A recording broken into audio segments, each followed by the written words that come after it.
L'équipage refuse à un ancien combattant l'accès à l'avion sans savoir que le propriétaire infiltré regardait. Harold Bennett se dirigea vers la porte d'embarquement, sa canne tapotant doucement sur le sol poli de l'aéroport. Sa veste militaire décolorée pendait lâchement sur sa silhouette mince, les patchs usés par des années d'utilisation et de souvenirs. Sous sa casquette, des mèches de cheveux blancs encadraient son visage ridé et ses yeux, bien que fatigués, portaient une lueur de fierté tranquille. Ce n'était pas un gros problème pour lui de prendre l'avion pour Seattle. Le voyage était pour une cérémonie en l'honneur de son ancienne unité militaire. Harold n'aimait pas l'agitation, mais il avait pensé qu'il était important de se montrer. Après tout, peu de ses camarades étaient encore là. En s'occupant de l'agent d'embarquement, une jeune femme avec un badge sur lequel était écrit « Samantha » jeta un coup d'œil à Harold alors qu'il lui tendait sa carte d'embarquement. Son sourire faiblit pendant un moment avant qu'elle ne se concentre sur le papier. Elle dit d'une voix polie mais ferme « Ce billet n'est pas valable pour ce vol. » Harold fronça les sourcils. « Ce n'est pas possible. Je l'ai acheté il y a un mois. » Les yeux de Samantha scintillèrent d'impatience. Elle scanna à nouveau le pass, puis secoua la tête. « Je suis désolé, mais nous avons déjà attribué ce siège à un autre passager. Vous devrez attendre ici pendant que nous réglons ce problème. » Harold soupira. Il avait pris l'avion de nombreuses fois avant et savait que des choses comme ça arrivaient. « D'accord, » dit-il en s'écartant tandis que les gens passaient devant lui dans le jet bridge. Derrière Harold, un homme d'une trentaine d'années, appuyé contre un pilier voisin, observait l'interaction. Vêtu d'un simple sweat à capuche noire et d'un jean, Andrew Taylor ne ressemblait pas à grand-chose. Juste un autre passager attendant son vol. Mais Andrew n'était pas un simple voyageur. Il était le propriétaire de Taylor Aviation, la compagnie aérienne que Harold essayait d'embarquer. Andrew volait souvent sous le radar, se mêlant à ses passagers pour observer comment le personnel les traitait. Les yeux perçants d'Andrew se plissèrent alors qu'il regardait Samantha échanger quelques mots calmes avec une collègue. Il attrapa des extraits de la conversation. On dirait qu'il y a trop de monde. Il va probablement provoquer une scène. On ne devrait pas le laisser entrer. Ce sera plus facile. Andrew serra la mâchoire. Il n'était pas quelqu'un qui tirait des conclusions hâtives, mais quelque chose dans la façon dont il parlait ne lui convenait pas. Son attention revint sur Harold, qui se tenait patiemment à côté. Sa canne tremblait légèrement sous le poids de sa prise. Les minutes se transformèrent en 10, puis 15. D'autres passagers montaient à bord, jetant des regards compatissants à Harold, bien que la plupart ne le remarquaient à peine. Samantha, quant à elle, gardait une expression soigneusement neutre. « Je suis désolé, monsieur Bennett, mais il semble qu'il n'y ait pas de siège pour vous sur ce vol, » dit-elle. Harold cligna des yeux. « Que voulez-vous dire par « pas de siège » ? J'ai payé mon billet. J'ai quelque part où je dois aller. Je comprends, monsieur, mais le vol est surbooké et nous ne pouvons pas vous accueillir. » Les oreilles d'Andrew se dressèrent. Il s'approche, feignant de vérifier son téléphone tout en écoutant. Le ton de Samantha avait changé. Il n'était plus poli, mais dédaigneux, comme si elle voulait qu'Harold abandonne et s'en aille. Harold redressa sa posture. Sa voix était ferme, mais calme. « Je ne demande pas de traitement spécial.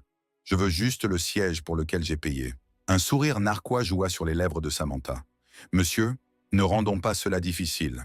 Je suis sûr que nous pouvons vous réserver un autre vol demain. » Harold ouvrit la bouche pour répondre, mais s'arrêta lorsqu'il remarqua un petit garçon tirant sur la manche de sa mère à proximité.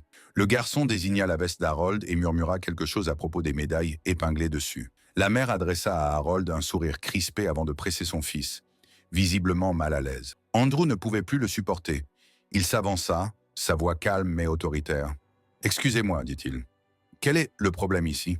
Samantha parut surprise, son masque professionnel glissant pendant une fraction de seconde. « Oh, pas de problème, nous aidons juste ce passager. » « En lui refusant son siège ?»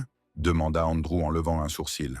Harold jeta un coup d'œil à Andrew, surpris par l'intervention de l'étranger. « Tout va bien, mon fils. Je vais trouver une solution. » Andrew ignora la tentative d'Harold de minimiser la situation. « Billet valide, n'est-ce pas ?» Samantha hésita. « Oui, mais alors il devrait être autorisé à embarquer. » Andrew tonna, son ton durci. « La surréservation est l'erreur de la compagnie aérienne, pas la sienne. » Samantha rougit. « Je vais voir ce que je peux faire, » dit-elle rapidement, se détournant pour conférer avec un autre employé. Andrew se tourna vers Harold, offrant un petit sourire. « Je suis Andrew. Ça te dérange si je reste pour m'assurer qu'il ne te fasse pas tourner en bourrique ?» Harold gloussa doucement. « Fais comme tu veux, j'apprécie. » Tandis que les minutes passaient, Andrew entama une conversation informelle avec Harold. Il apprit que Harold avait servi dans l'armée pendant la guerre de Corée et qu'il voyageait pour retrouver un nombre décroissant de membres de son unité à l'occasion d'une cérémonie de remise de prix. Harold parla humblement, passant sous silence les détails de son service. Mais Andrew pouvait sentir la profondeur de ses expériences. Finalement, Samantha revint, son expression aigre. « Nous avons réussi à vous trouver un siège, monsieur, mais ce n'est pas en classe économique. C'est au dernier rang, à côté des toilettes. » Les épaules d'Harold s'affaissèrent légèrement, mais il hocha la tête. « Ça ira. » Andrew, cependant, n'était pas satisfait. « C'est inacceptable. Il a payé pour un siège spécifique. » Le sourire forcé de Samantha revint. « C'est le mieux que nous puissions faire. » Andrew fixa Samantha d'un regard aiguisé. Il voulait révéler qui il était pour dénoncer le comportement de Samantha sur le champ. Mais quelque chose le retint. Il sentait qu'il y avait plus dans cette situation et voulait voir comment cela se déroulerait. Alors qu'Harold se dirigeait vers l'avion, Andrew le suivit, l'esprit en ébullition. Il y avait quelque chose chez Harold qui le troublait, un sentiment qu'il ne pouvait pas vraiment cerner. Ce n'est que lorsque Harold trébucha légèrement, laissant tomber son petit sac de sport, qu'Andrew le remarqua. Un éclat de métal jaillit du sac, un métal poli mais clairement ancien. Le cœur d'Andrew manqua un battement alors qu'il se penchait pour aider Harold. Lorsqu'il ramassa le métal, son souffle se coupa. L'inscription dessus était indéniable. Il avait déjà vu ce métal sur la cheminée de son défunt grand-père, qui racontait souvent des histoires de son temps à la guerre. Les mains d'Andrew tremblaient lorsqu'il rendit le métal à Harold, son esprit tourbillonnant de questions. Était-il possible que cet homme, ce vétéran calme, soit le même Harold Bennett dont son grand-père avait parlé? Andrew ne le savait pas encore, mais il était déterminé à le découvrir. Il suivit Harold dans l'allée, ses pensées s'emballant. Son grand-père, Richard Taylor, parlait souvent de son temps en Corée, partageant des histoires de courage, de camaraderie et d'hommes qu'il avait marqués. Un nom revenait plus souvent que les autres. Harold Bennett. Richard le décrivait comme un homme d'une intégrité inébranlable, un soldat qui avait sauvé des vies et fait des sacrifices au-delà de ce que la plupart pouvaient mal comprendre. Et maintenant, il était là, plus âgé, traité comme un inconvénient par le personnel de la compagnie aérienne. Harold prit place dans la dernière rangée exiguë, près des toilettes, le faible bourdonnement des moteurs masquant les pas d'Andrew, qui s'arrêtait quelques rangées plus loin. Il fit semblant de vérifier son téléphone, ses pensées toujours centrées sur le métal. Il était identique à celui que son grand-père lui montrait, la croix de service distinguée. Peu d'hommes méritaient un tel honneur, et encore moins le portaient aussi humblement qu'Harold. Andrew devait en savoir plus. Les hôtesses de l'air commencèrent leur vérification avant le vol, et la voix grave de Samantha flotta sur l'interphone, ordonnant aux passagers de se préparer pour le décollage. Andrew décida d'attendre. Il n'allait pas laisser passer ce moment, mais il ne voulait pas non plus submerger Harold pour l'instant. Il observerait et assemblerait les pièces du puzzle lorsque l'avion atteindrait l'altitude de croisière. Le faible bruit des toux et des murmures emplirent la cabine. Harold se pencha en arrière sur son siège, les yeux fermés, une main posée sur le sac de sport à ses pieds. Andrew prit une profonde inspiration, se leva et se dirigea nonchalamment vers l'arrière. Il fit semblant de s'étirer près des toilettes avant de se pencher vers Harold. « Ça te dérange si je m'assois ici un moment ?» demanda Andrew en désignant le siège vide à côté de lui. Harold ouvrit les yeux, plissant légèrement les paupières, avant de hocher la tête. « Bien sûr, jeune homme, tant que l'odeur ne te dérange pas, plaisanta-t-il en désignant les toilettes à proximité. Andrew gloussa. « J'ai connu pire, dit-il. » Après un moment, il ajouta « C'est un métal impressionnant que vous avez là, une croix de service distinguée. » Les yeux d'Harold scintillèrent de surprise. Il hocha la tête, ses doigts effleurant instinctivement le métal à travers le tissu de son sac. Peu de gens reconnaissaient cela ces jours-ci. « Grand-père en avait un, » dit Andrew en gardant un ton conversationnel. Il me racontait des histoires sur les hommes avec qui il servait, et il disait qu'ils étaient les vrais héros. Harold fit un doux sourire, entendu. « Ton grand-père devait être l'un d'eux. » Andrew fit une pause, choisissant soigneusement ses mots. Il parlait beaucoup de quelqu'un nommé Harold Bennett. Il disait qu'il ne serait pas en vie sans lui. L'expression du vieil homme changea. Son sourire s'estompa, remplacé par quelque chose de plus profond, un mélange de fierté et de tristesse. « Richard Taylor, murmura Harold. Je me souviens bien de lui. Un soldat, un homme bon. » Andrew, la poitrine serrée, répondit doucement. « C'était mon grand-père. » Harold se tourna pour regarder Andrew pleinement. Son regard s'aiguisa malgré son âge. « Tu es le petit-fils de Richard ?» Andrew hocha la tête, ressentant une vague d'émotion à laquelle il ne s'attendait pas. Il me parlait de la fois où vous lui aviez sauvé la vie. Il disait qu'il vous devait tout, à vous tous. Les lèvres d'Harold se pressèrent en une fine ligne, et il baissa les yeux sur ses mains. Ton grand-père était plus courageux qu'il ne le pensait. Il a gardé notre unité ensemble quand tout s'est effondré. Nous avons perdu beaucoup de bons hommes là-bas. Andrew ne répondit pas immédiatement, laissant le poids des mots d'Harold se poser. Après un moment, il demanda « Pourquoi ne m'a-t-il jamais dit ce que tu avais fait ?» Harold rit, bien qu'il n'y ait pas d'humour dans ce rire. Les hommes comme ton grand-père ne s'attardaient que pas sur le passé. Ils ne voulaient pas que leur famille porte le fardeau. Ce que j'ai fait, cela faisait juste partie du travail. Andrew secoua la tête. Tout le monde ne l'aurait pas fait. Harold haussa les épaules. Peut-être, mais ce n'est pas quelque chose sur lequel j'aime m'attarder. Leur conversation fut interrompue par Samantha, qui s'approcha avec un sourire pincé. « Monsieur, j'ai besoin que vous retourniez à votre place, » dit-elle à Andrew, coupant court. Andrew croisa son regard de manière égale. « Je vais bien ici, merci. » La mâchoire de Samantha se serra. « C'est contre la politique de bloquer l'allée près des toilettes pendant trop longtemps. » Andrew haussa un sourcil. « Je suis assis sur un siège vide, sans rien bloquer. » Harold s'éclaircit la gorge. « C'est tout bon, fils. Ne me cause pas d'ennui. » Andrew ravala sa réplique et se leva. « Je reviendrai, » dit-il doucement à Harold, avant de lancer un regard à Samantha, alors qu'il retournait à son siège. L'esprit d'Andrew s'emballa. Il avait entendu assez pour confirmer ce qu'il soupçonnait. Cet homme était le même Harold Bennett que son grand-père vénérait. Mais il y avait autre chose sous la surface, quelque chose qu'Harold ne disait pas. Andrew pouvait le sentir dans les pauses et la façon dont Harold évitait de parler de ses propres actions.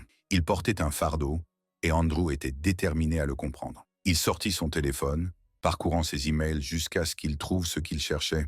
Un message de son directeur des opérations concernant la nouvelle initiative de sensibilisation des anciens combattants de l'entreprise. L'ironie ne lui échappa pas. Voici l'un des plus grands vétérans qu'il ait jamais rencontré, et sa propre compagnie aérienne l'avait traité comme un problème à ignorer. Andrew se pencha en arrière, un plan se formant dans son esprit.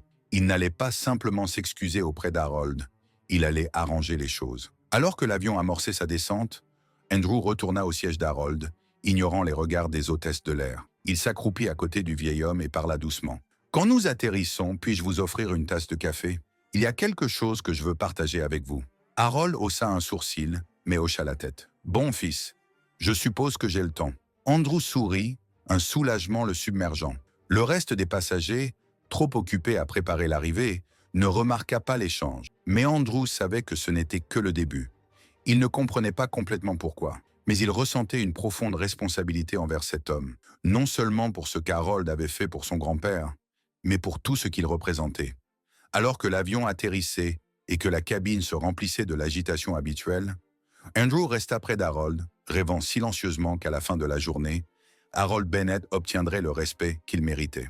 L'aéroport était une ruche de mouvements et de bruit, mais Harold et Andrew trouvèrent un coin tranquille dans le petit café près de la récupération des bagages. Harold s'assit lentement, appuyé sur sa canne, pendant qu'Andrew commandait un café. Revenant avec une tasse fumante, Andrew la posa devant Harold et s'assit face à lui. Après un moment de silence, Andrew brisa la glace. « Je repensais à ce que j'ai dit dans l'avion. Je veux en savoir plus sur ton histoire. Mon grand-père parlait souvent de toi, mais je n'ai jamais vraiment compris tout ce que tu as fait pour lui. » Harold, le regard fixé sur son café, répondit « Ton grand-père était un homme bon. Il n'avait pas besoin de faire des histoires à mon sujet. » Andrew insista. « Tu lui as sauvé la vie, non ?» Harold soupira. « En temps de guerre, on ne pense pas à soi. On pense à l'homme à côté de soi. C'est ce que Richard et moi avons fait. » Andrew sentit la réticence d'Harold. Il parlait toujours d'un jour particulier. Il disait que cela avait tout changé.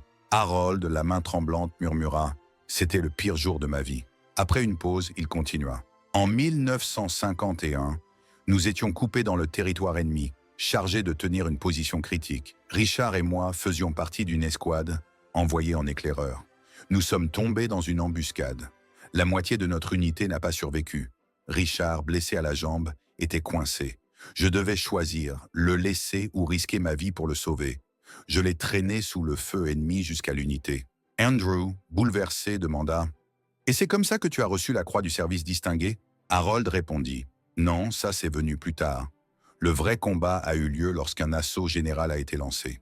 En infériorité numérique, j'ai pris le commandement après la mort de notre lieutenant et tenu la position jusqu'à l'arrivée des renforts. C'est pour ça qu'on m'a décoré, mais les médailles n'effacent rien. Le poids de ce jour, les hommes perdus, reste. Andrew, touché, déclara « Mon grand-père disait que les hommes les plus courageux portent les fardeaux les plus lourds. » Harold esquissa un sourire. Andrew reprit, hésitant « Je dois te dire quelque chose. Je suis propriétaire de Taylor Aviation. J'ai créé cette compagnie pour honorer la mémoire de mon grand-père, qui m'a appris l'intégrité et le respect. Mais aujourd'hui, je t'ai laissé tomber. » Harold balaya l'excuse d'un geste, mais Andrew insista. « Non, tu mérites mieux. Je m'assurerai que cela ne se reproduise plus. » Harold observa Andrew longuement, avant de hocher la tête. « Ton grand-père serait fier de toi. » La conversation dériva ensuite vers des souvenirs partagés avec Richard. Andrew écoutait chaque mot, fasciné par le lien profond entre les deux hommes. Lorsque Harold jeta un œil à l'horloge, il se leva lentement avec sa canne, disant « Je t'ai retenu assez longtemps. » Andrew répondit en se levant aussi « Pas du tout, mais j'ai encore une chose à faire. » Il revint peu après avec une enveloppe, accompagné d'un représentant de l'aviation. Andrew posa une main sur l'épaule d'Harold. « Voici un pass à vie pour des vols illimités, en première classe à chaque fois. C'est la moindre des choses. » Harold, surpris, regarda l'enveloppe avant de murmurer un « merci » chargé d'émotion. En quittant le café, Andrew, marqué par les récits de courage et de sacrifice d'Harold, remarqua comment les passants ignoraient cet homme qui avait risqué sa vie pour son pays.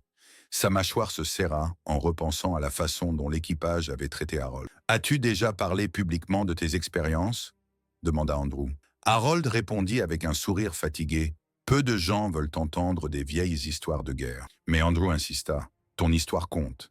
Si les gens comprenaient les sacrifices des vétérans, ils vous respecteraient davantage. » Harold haussa les épaules. « Le respect se gagne. Il ne se demande pas. » Andrew répliqua fermement. « Tu l'as mérité. Et il s'agit de rappeler ce que nous devons à ceux qui ont servi. » Cette conversation inspira Andrew. Ce soir-là, dans son bureau, il rédigea une proposition transformant la façon dont sa compagnie aérienne traiterait les vétérans. Il imagina l'initiative The Honor Flight, qui inclurait l'embarquement prioritaire pour les vétérans, des surclassements gratuits en première classe et des partenariats avec des organisations militaires pour des vols à prix réduit. Plus encore, il envisagea une plateforme où les vétérans pourraient partager leurs histoires, rapprochant ainsi les passagers des réalités derrière les uniformes. Andrew croyait fermement que ces récits inspireraient une culture de respect et de gratitude. Une semaine plus tard, Andrew invita Harold à une réunion spéciale à l'aéroport. Harold, sceptique, entra dans une salle de conférence remplie des cadres supérieurs d'Andrew. « De quoi s'agit-il » demanda-t-il en scrutant la pièce. Andrew sourit. « Harold, je voulais qu'il te rencontre et entende ton histoire. » Harold hésita, mal à l'aise. « Je ne suis pas sûr d'être la bonne personne pour ça. » Andrew posa une main sur l'épaule d'Harold. « Tu me fais confiance ?» Harold hésita, puis hocha la tête. Assis à la tête de la table, il parla de la camaraderie de son unité, des sacrifices faits et des hommes perdus. Sa voix était simple mais puissante. Et à la fin, il n'y avait pas un œil sec dans la salle. Andrew le prit à part après la réunion. « Tu as eu un impact aujourd'hui. Ton histoire compte. » Harold sourit faiblement. « Peut-être que tu as raison. Ça m'a fait du bien d'en parler. » Andrew lui remit un dossier détaillant l'initiative Honor Flight. Harold, surpris, demanda « Tu fais vraiment tout ça ?» Andrew répondit « Oui, pour honorer ce que tu représentes et pour qu'aucun vétéran ne ressente ce que tu as ressenti. » Harold, ému, murmura « Merci, Andrew. Cela signifie beaucoup. » Une semaine plus tard, la compagnie aérienne organisa un événement pour annoncer l'initiative. Samantha, membre du personnel, reçut une invitation sans savoir de quoi il s'agissait. En entrant dans la salle de conférence, elle remarqua Harold à la tête de la salle, sa canne posée à côté de lui. La culpabilité de leur interaction précédente à la porte d'embarquement l'envahit. Andrew, qui dirigeait la réunion, annonça « Aujourd'hui, nous honorons M. Harold Bennett, un vétéran décoré qui incarne le courage et le service. » Harold se leva, offrant un signe de tête à la salle, alors que des applaudissements retentissaient.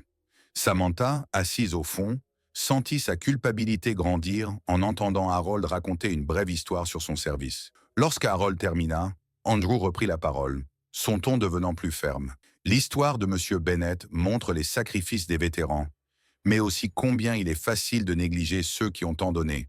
C'est quelque chose que nous ne devons pas permettre. Ses yeux balayèrent la salle avant de se poser sur Samantha. Parfois, nos erreurs viennent d'hypothèses ou d'oubli. La semaine dernière, un membre de notre personnel a manqué à sa responsabilité en renvoyant M. Bennett, le traitant comme s'il n'avait pas d'importance. Ce moment était un échec de nos valeurs. Samantha sentit son cœur s'emballer sous le regard d'Andrew. Chaque mot pesait lourd, et elle comprenait pleinement la gravité de ses actions. Andrew s'avança vers Samantha, son expression ferme. « Samantha, te souviens-tu de M. Bennett ?» Elle pâlit. « Oui, » murmura-t-elle. Andrew continua. « Et de moi ?» Samantha hésita, confuse. « Tu étais sur le vol, n'est-ce pas ?» Andrew répondit d'un ton plus sec. « J'étais Andrew Taylor, le propriétaire de cette compagnie aérienne. » La pièce devint silencieuse. Samantha, honteuse, réalisa qu'elle avait ignoré un héros de guerre devant son employeur. Andrew reprit. « Tu ne savais pas qui il était, et c'est là le problème. Tu n'as pas pris le temps de le découvrir. » Samantha tenta de s'excuser, mais Andrew l'interrompit.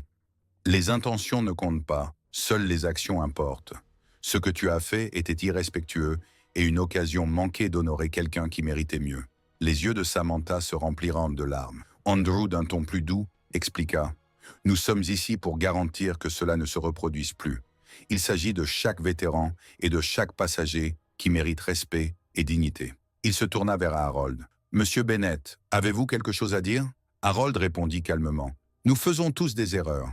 Ce qui compte, c'est d'apprendre d'elles. » Samantha hocha la tête, les larmes aux yeux. « Je promets de faire mieux. » Harold sourit. « Il n'est jamais trop tard pour apprendre. » Andrew conclut en annonçant que chaque membre du personnel suivrait une formation pour mieux servir les vétérans et passagers. Samantha s'approche d'Harold après la réunion. « Je ne peux pas réparer ce que j'ai fait, mais votre histoire m'a changé. » Harold répondit chaleureusement. « Tu t'en sortiras très bien. » Samantha quitta la pièce déterminée à honorer chaque vétéran qu'elle rencontrerait. 2 mois plus tard, l'initiative Honor Flight fut pleinement mise en œuvre. Les vétérans bénéficiaient d'un embarquement prioritaire, de surclassements gratuits et d'une reconnaissance personnalisée.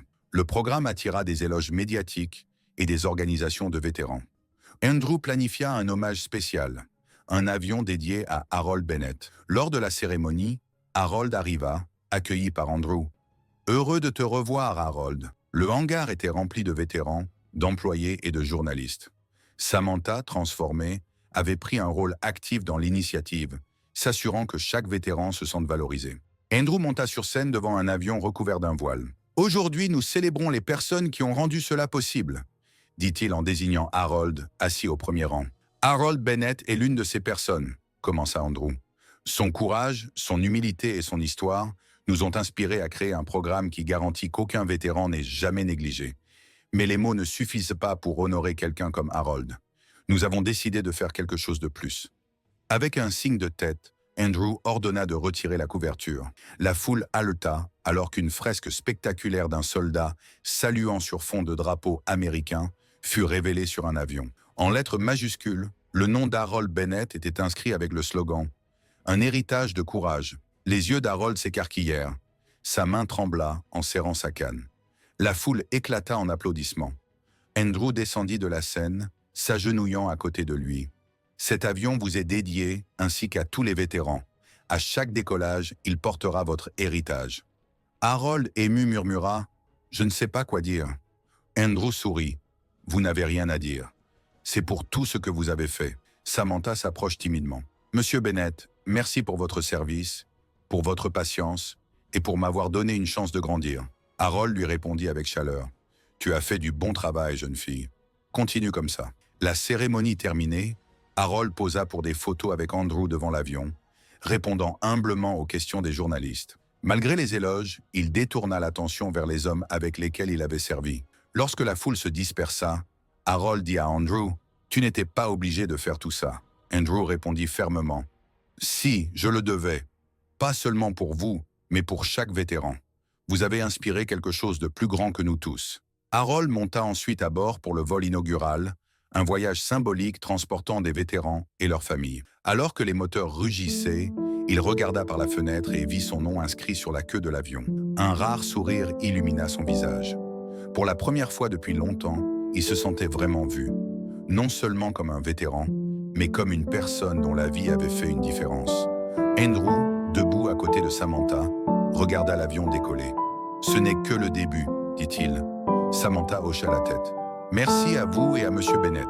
C'est un début dont nous pouvons être fiers. » Alors que l'avion s'élevait, il transportait non seulement des passagers, mais aussi un héritage de courage, de respect et de changement. Le nom d'Harold Bennett traverserait le pays, rappelant que chaque vie a une histoire à honorer et que chaque histoire peut inspirer un monde de différence.